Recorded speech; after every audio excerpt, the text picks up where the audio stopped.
ସାଧାରଣତନ୍ତ୍ର ଦିବସ କେବେ ପାଳନ କରାଯାଏ? ଜାନୁଆରୀ 26 ତାରିଖ। ସାଧାରଣତନ୍ତ୍ର ଦିବସର ଅନ୍ୟ ନାମ କଣ? ଗଣତନ୍ତ୍ର ଦିବସ।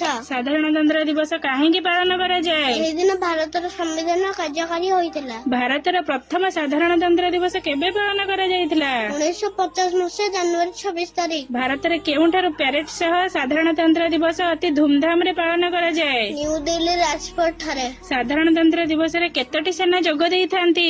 3ଟି ସେନା, ଜଳସେନା, ସ୍ଥଳସେନା, ବାୟୁସେନା। ସାଧାରଣତନ୍ତ୍ର ଦିବସର ରାଜପଥ ଠାରେ କିଏ ପତାକା ଉତ୍ତୋଳନ କରିଥାନ୍ତି? ରାଷ୍ଟ୍ରପତି। ସାଧାରଣତନ୍ତ୍ର ଦିବସରେ ପ୍ୟାରେଡ୍ କେଉଁଠାରୁ ଆରମ୍ଭ ହୋଇଥାଏ? ରାଷ୍ଟ୍ରପତି ଭବନରୁ। ସାଧାରଣତନ୍ତ୍ର ଦିବସରେ ରାଜ୍ୟର ରାଜଧାନୀ ଗୁଡିକରେ କିଏ ପତାକା ଉତ୍ତୋଳନ କରିଥାନ୍ତି? ରାଜ୍ୟପାଳ। ସାଧାରଣତନ୍ତ୍ର ଦିବସରେ କେଉଁ ପୁରସ୍କାର ଦିଆଯାଇଥାଏ? ରାଷ୍ଟ୍ରୀୟ ବୀରତ୍ୱ ପୁରସ୍କାର। ପ୍ରଥମ ସାଧାରଣତନ୍ତ୍ର ଦିବସ ସମୟରେ ଭାରତର ରାଷ୍ଟ୍ରପତି କିଏ ଥିଲେ?